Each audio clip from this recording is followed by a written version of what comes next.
Hello everyone. So this is a recorded discussion for the 5th module in our subject Entrepreneurial Mind. So last meeting, we've discussed about opportunity recognition. So we define what is opportunity recognition, also the possibilities on how to identify or ways to identify opportunities.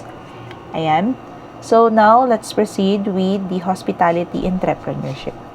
So when we say hospitality entrepreneurship, it is all about building businesses or building businesses in the hospitality industry. So I think and I hope na na-discuss naman na sa inyo kung ano ang hospitality, about hospitality. Okay. So when we say hospitality entrepreneurship, meaning it is a process of creating and managing and growing business that provides services related to, of course, under the umbrella of hospitality. Ano ba yung ino-offer ng hospitality industry? Of course, number one, accommodation. We have also food and beverages, travel and tourism, recreation, and events.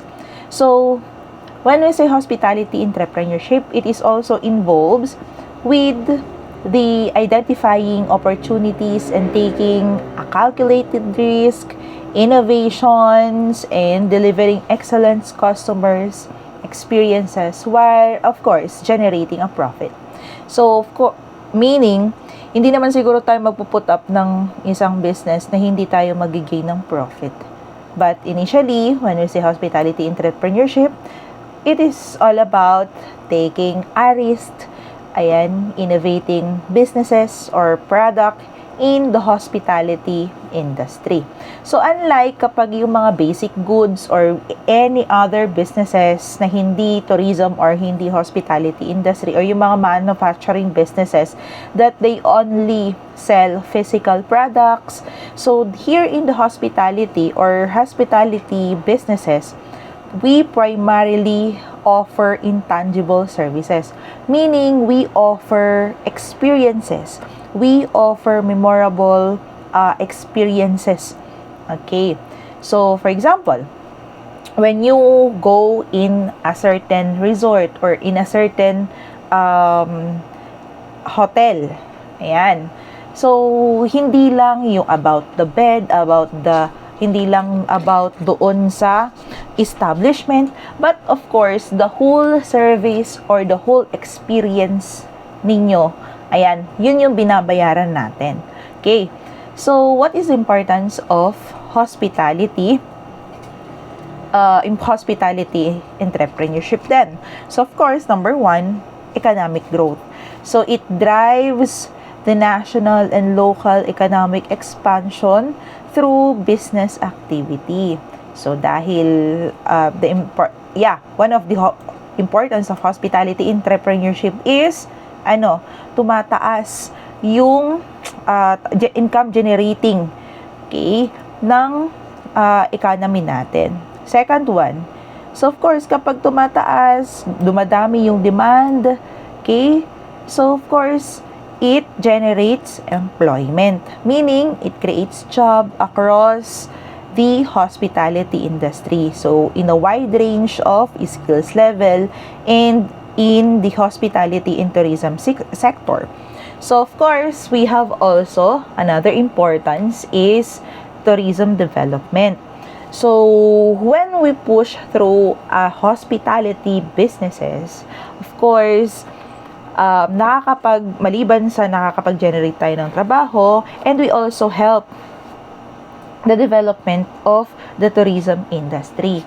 So, we attract visitors and also it builds destinations appeal for the travelers because of the hospitality establishments. So, dahil compare natin yung magandang scenery or magandang establishment without a hospitality establishments versus not so beautiful or hindi masyadong giving yung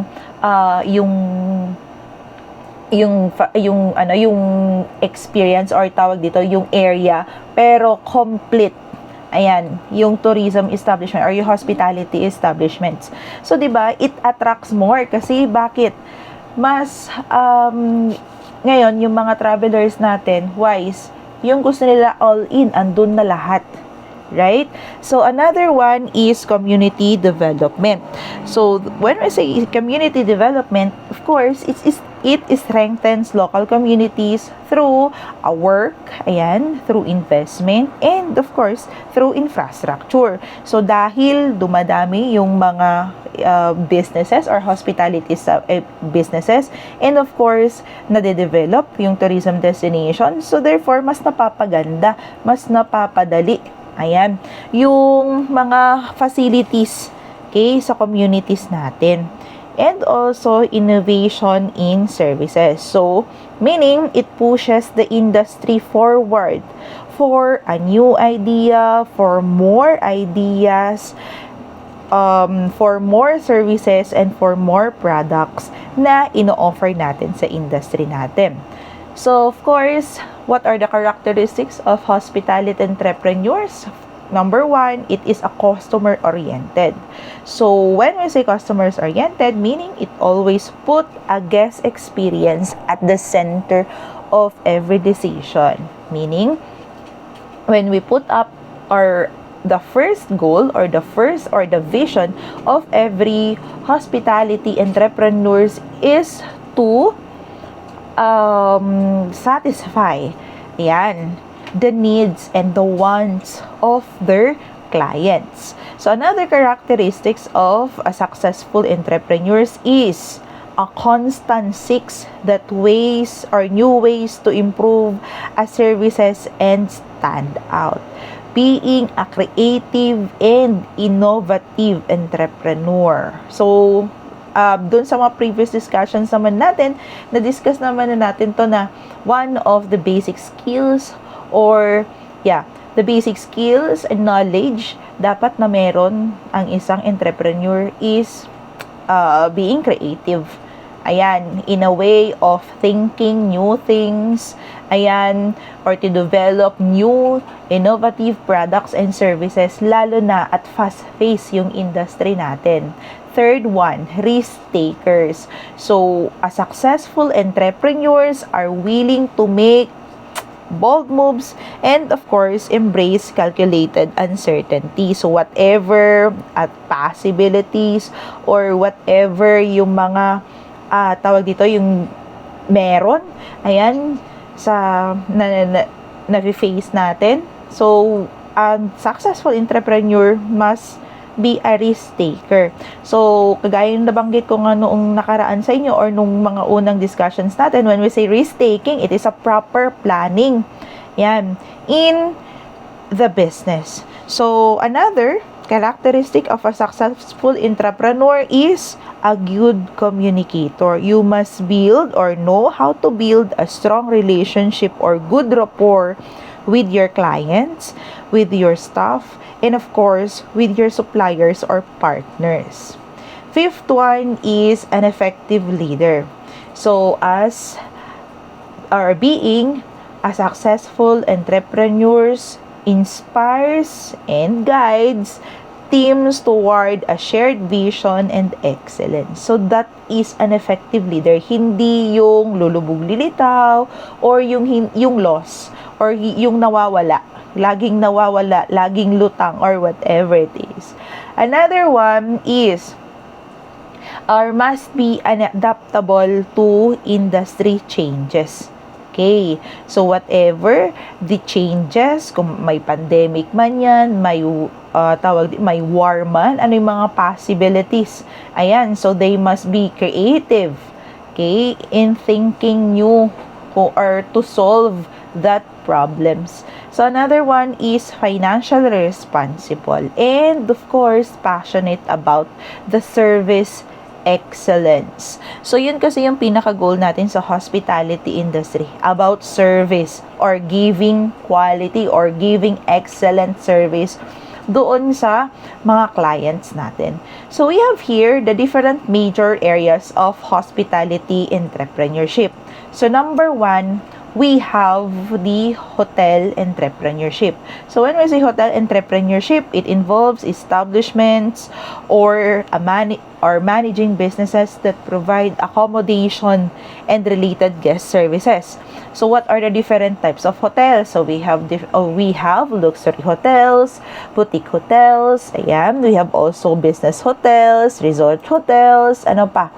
Budget hotels, bread and breakfast, hostels, eco lodges, or yung mga binabanggit ninyo dyan na mga first 5-star business hotels, ayan, first class hotels, ayan, and many more. So the main service of hotel entrepreneurship is accommodation, of course, tulugan. Ayan, ano pa? Ano pa yung ino-offer nila? So, of course, we have also food and beverages, housekeeping, concierge services, ayan, recreation, and conference facilities. So, those are the possible, or tawag dito, yun yung mga main services, main offer ng isang hotel. Ayan. So, as a future entrepreneurs, ano ba yung nakikita natin? Okay? Ano ba yung nakikita natin na possible pa kaya? Or ano ba yung mga possible opportunities sa hotel? Of course, eco-friendly accommodation, di ba? Living in an eco-friendly accommodation. Ano pa? Smart hotels. Yung hindi ka na nakakakita ng mga tao para makapag-check-in. Puro swipe na lang or puro robot na lang din ang naglilinis. Yung mga ganyan. Staycation businesses and business or vacation rentals. Hindi rent to own ha, kundi yung mga vacation rentals, yung mga tawag dito, yung mga bahay bakasyonan na pwede nating i-rent, ayan, or to own it for a week or for a day. Ayan, na parang sa atin. Huwag nyo lang papabasbasan kagaya nung nasa Facebook or nag-viral sa Jessica Soho na pinabasbasan na niya yung rent niya. Ayan. So, of course, second one or another area of hospitality entrepreneurship is a restaurant. So when we say restaurant entrepreneurship, it involves establishments or businesses that prepares and serve food and beverages to customers. Like restaurant. Okay? Or restaurants. Ano ba yung mga alam ninyong restaurants? So, of course, fine dining, casual dining, fast food, cafe, food trucks, buffets restaurant, ayan, or specialty restaurant, or yung mga themed restaurant.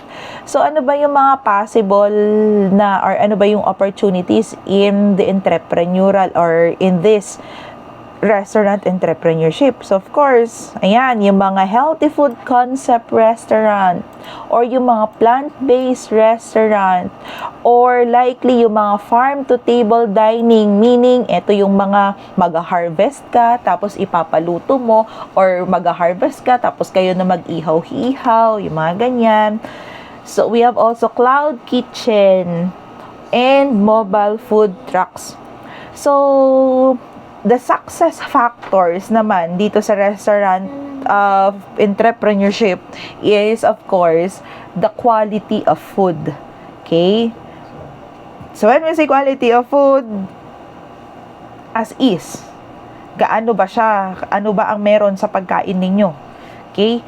The customer service, also the cleanliness of the vicinity, the area, the food itself, the strategic location, gaano ba kaganda, 'di ba? Ang uso ngayon is yung mga tawag dito, magagandang vicinity, like yung mga Instagrammable, ayan, yung mga pang-viral na post, ayan, and also good marketing strategies and cost control. So when we say cost control, it involves the computation of the food, ayan, from the raw materials to the cooking hanggang sa pasahod natin, and then kung magkano natin ibebenta.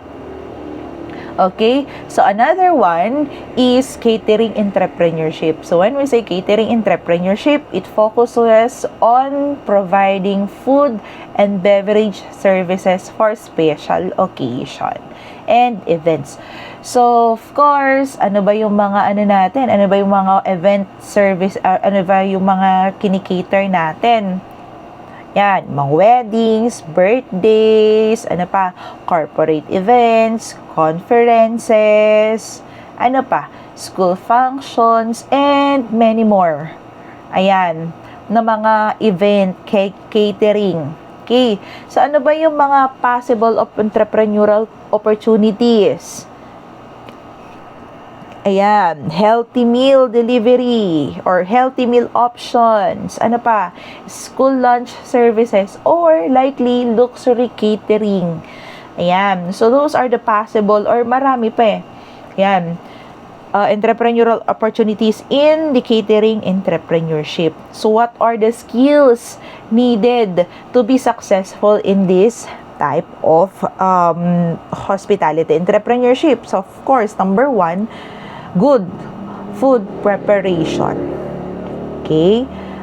Ano pa?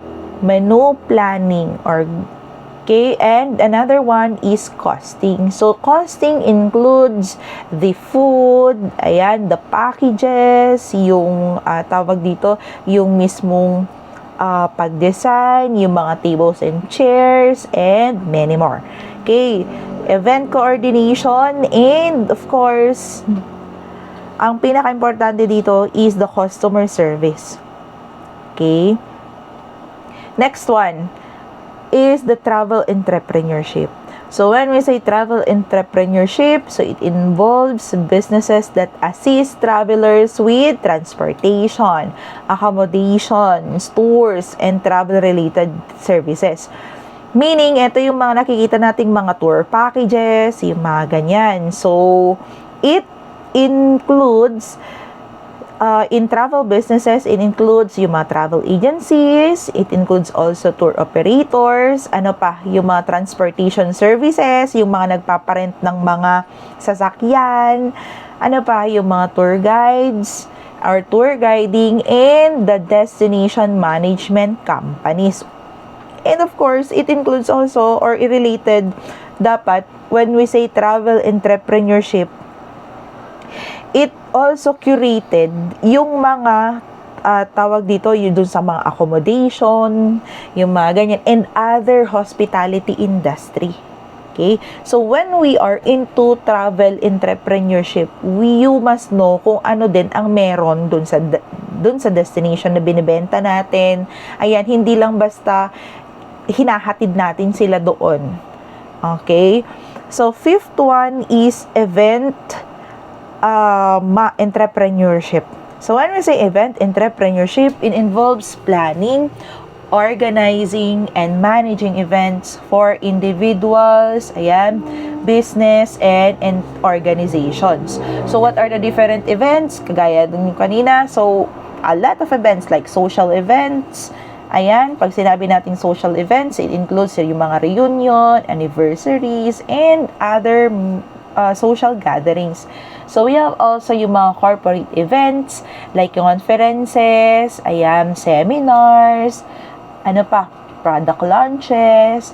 Also, includes yung mga public events, like yung mga concerts, festivals, tourism expos, yung mga ganyan. And yung mga educational events, like yung mga graduation, ano pa, workshop, conference, ayan.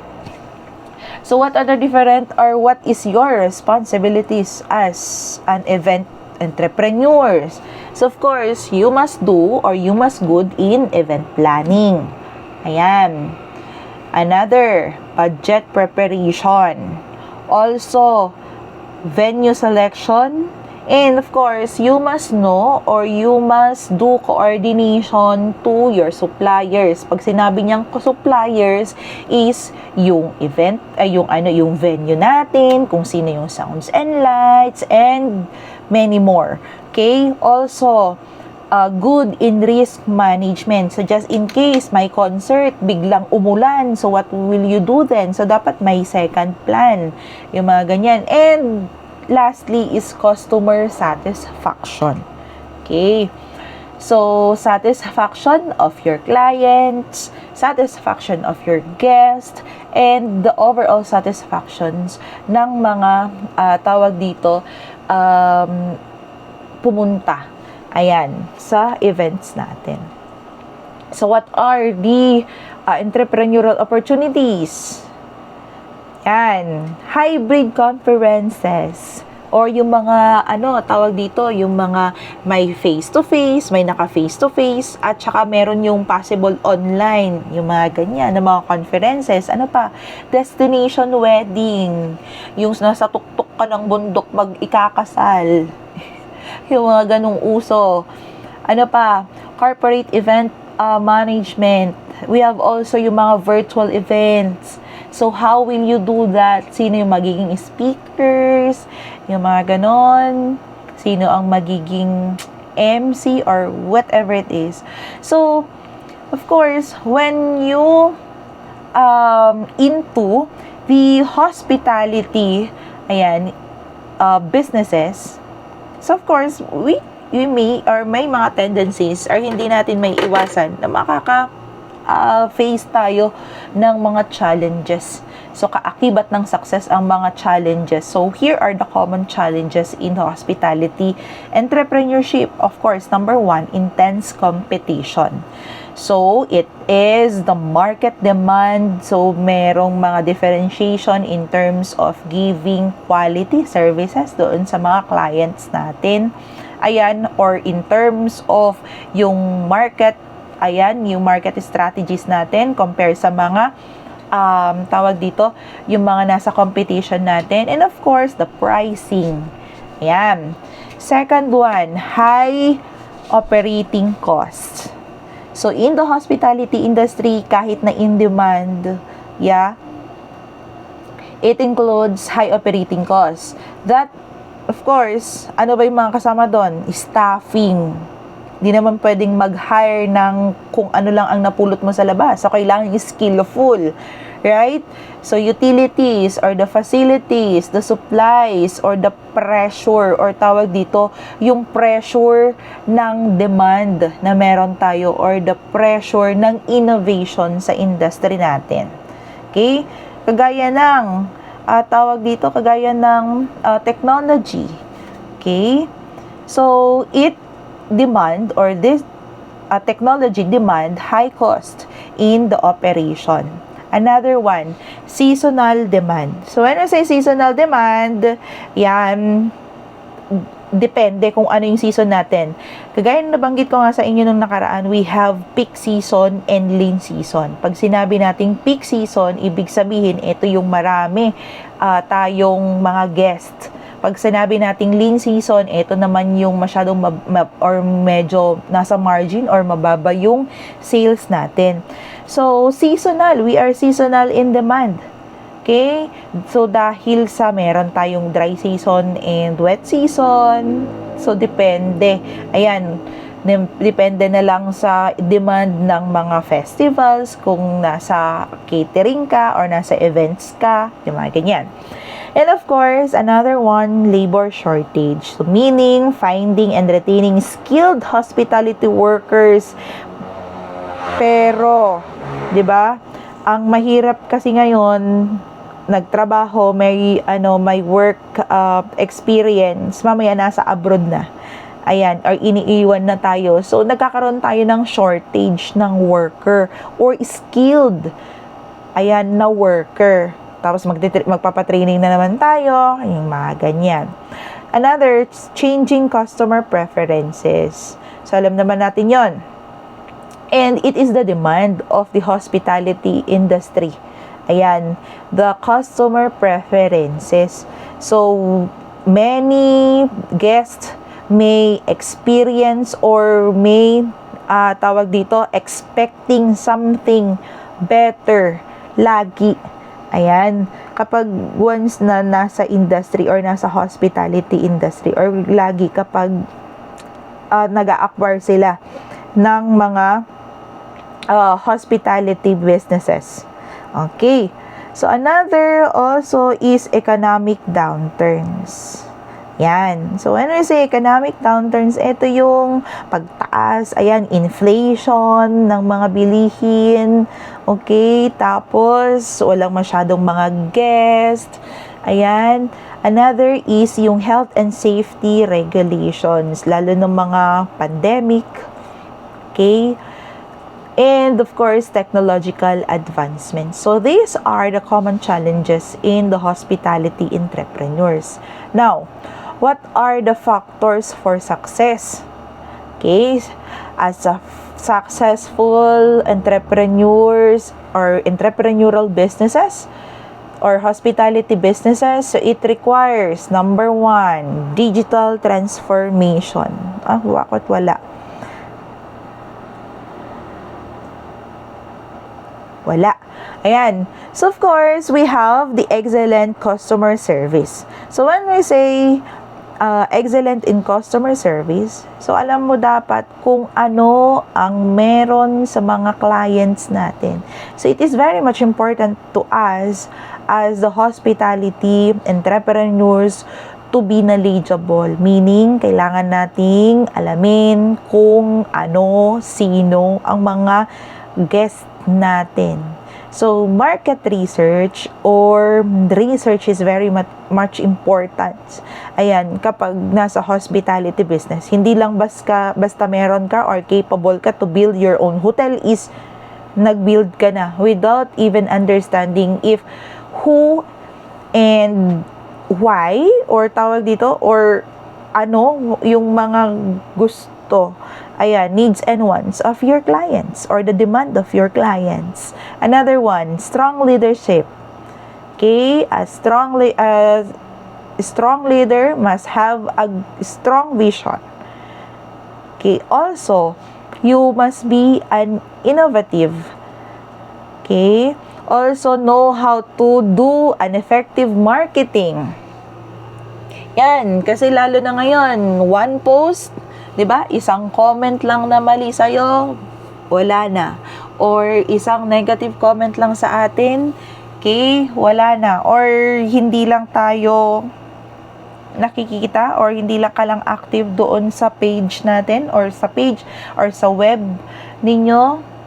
Yan. So, tatanggihan kayo. Bakit? Akala nila nag-close na kayo or baka may scam kayo, yung mga ganyan. Also, good in financial management and know how to handle employee. Okay? And of course, know to do yung sustainability practices and must continue or must do continuous improvement. So, those are the factors for success or for the success of hospitality industry or as a future hospitality entrepreneurs.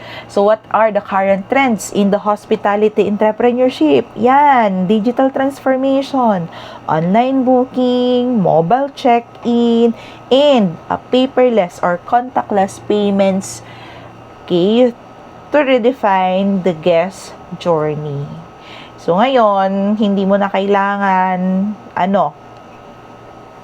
makipagsingitan saan? Sa front desk. Kasi may contactless na tayo ngayon. Right? Another one. Second is a sustainable hospitality. So, when we say sustainable hospitality, so these promote green hotels, waste reduction, renewable energy, and plastic-free operations. Also, experiential tourism. So, when we say experiential tourism, ito yung mga nauuso that people are living or immersed into the local or the local culture. Ayan, mas gusto nilang pumupunta sa mga bundok, living with the native or living with the locals, trying their, way of life. And of course, culinary tourism, adventure tourism, and community-based tourism. Another one is wellness tourism. So, when we say wellness tourism, it includes yung mga spa services, 'Di ba? Bakit? Kasi masyado ng conscious yung mga tao about their health. So, nagpapatayo sila ngayon ng mga, tawag dito, spa, ayan, or wellness spa sa mga hotel or resorts nila. Also, yung mga, tawag dito, may mga pa-yoga program sa mga hotels nila or dun sa mga establishments nila, a healthy dining, okay, yung mga may pa-garden sa mga hotels or sa mga restaurant, tapos ino-offer nila yon na fresh, ayan, sa mga clients or sa mga guests nila, ayan, and also yung mga wellness retreats. Okay, another one is personalization. So, a customized travel itineraries also includes yung personalized hotel services and individual guest experiences. Pag sinabi niyang personalized hotel services or individual guest experience o personalized hotel services is it includes by yung mga pag-i-include ng mga special requests from the clients, like kung may mga tawag dito, may mga special na mga kailangang special requests sa mga rooms, yung mga ganyan, or yung mga may allergies sa mga pagkain, mga ganyan. So, we have also, what is the importance then of the hospitality or having a hospitality businesses in the Philippine economy. So, hospitality entrepreneurs contributes by, yung nabanggit niya kanina, you create employment opportunities. Ayan, you create a million, tawag dito, you generate jobs. Ayan, to a million Filipinos. Ayan, across the country. Also, supports tourism development. Okay? Another is, you promote local culture and heritage. So, you showcase Filipino traditions, cuisines, ayan, arts, personality, ayan, worldwide. Also, it increases foreign exchange earnings. So, you boost national revenue through yung mga inbound tourism spending. And you support local communities like yung mga farmers, transportation groups, ayan, yung mga small businesses, owners, through a tourism value chain. So, pag sinabi nating tourism value chain is yung pag-ikot ng pera from the farmer up to being a tourist down to mga empleyado na bibili din ng mga products sa mga farmers. So, that is the tourism or the supply chain or the tourism value chain. So, that's the end of our discussion. So, I hope na marami kayong makuha sa quiz natin or sa long quiz natin tomorrow. Ayan. So, good luck and have a good day, everyone.